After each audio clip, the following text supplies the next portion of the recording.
राज्यामध्ये आज लाडकी बहीण योजना जी सुरू केलेली आहे, परंतु एकीकडे लाडकी बहीण योजना सुरू केली आणि दुसरीकडे आज महिलांवर अत्याचार आणि अन्याय आणि अत्याचार होत आहे।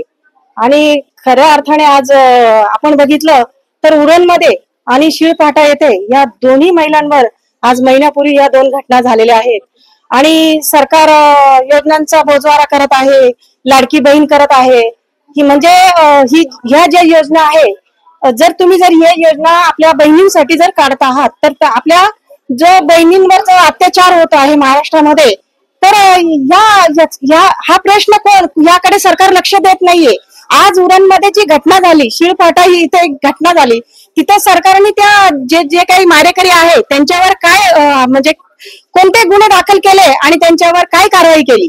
कारण 22 वर्षाची मुलगी उरणमधली, हिच्यावर अत्याचार पण केले, तिचा अक्षरशः तिची म्हणजे नग्न तिचे सरकार हे कुठेच लक्ष देत नाही। गृह खातं जे आहे हे झोपलेलं आहे आणि पोलिसांचं काही नाही, पोलिसांबद्दल आमचं काही म्हणणं नाही, परंतु गृह खात्याने जर या गोष्टीकडे लक्ष दिलं तर नक्कीच आपले पोलीस जे आहे ते ह्या लोकांवर खऱ्या अर्थाने कारवाई करतील।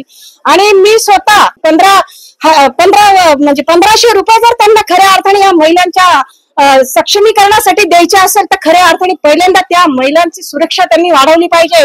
आज आपण बघतो की किती योजना त्यांनी काढल्या सुरक्षेच्या, परंतु खऱ्या अर्थाने कधी बघितलं का त्यांनी की या महिलेवर अत्याचार झालेला आहे, त्या महिलेला खऱ्या अर्थाने न्याय मिळालेला आहे की नाही। आणि सरकारने एकच केलं पाहिजे की या महिलांना उरणमध्ये आणि शिळपाट्यात ज्या महिला आहेत त्यांच्यावर अत्याचार झालेला आहे त्यांना न्याय मिळावा आणि जो कोर्टामध्ये फास्ट ट्रॅकने त्याच्यावर फाशीची शिक्षा त्या नराधमावर व्हावी, अशी आम्ही राष्ट्रवादी काँग्रेस पक्ष आणि शरद पवार चंद्र पक्षातर्फे हे निवेदन आज तहसीलदारांना दिलेलं आहे आणि सर्व महिला आज आम्ही जमलेलो आहोत। आज जे उरण, शिळ आणि बेलापूर येथील महिलांवर झालेला अन्याय, बेलापूर येथील महिलेवर तर अनेकांनी नरधावांनी तिच्यावरती बलात्कार केला, या महिला सुरक्षित नाहीये, हे सरकार करतंय काय? झोपलंय का? सरकारला फक्त सत्ता हवी का?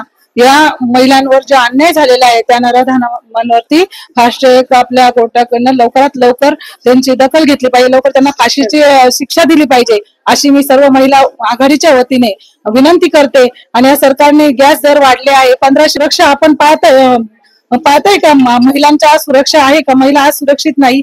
खूप वाईट वाटतं या गोष्टीचं की आपली सत्ता असताना आपण गृह खात्यात गृहमंत्री फडणवीस आहे, फडणवीसांना फक्त बोलायचं आणि फोडाफाडीचं राजकारण जमतंय, पण महिलांवर जे अन्याय होत आहे त्याकडे लक्ष द्यायला वेळ नाहीये सरकारला।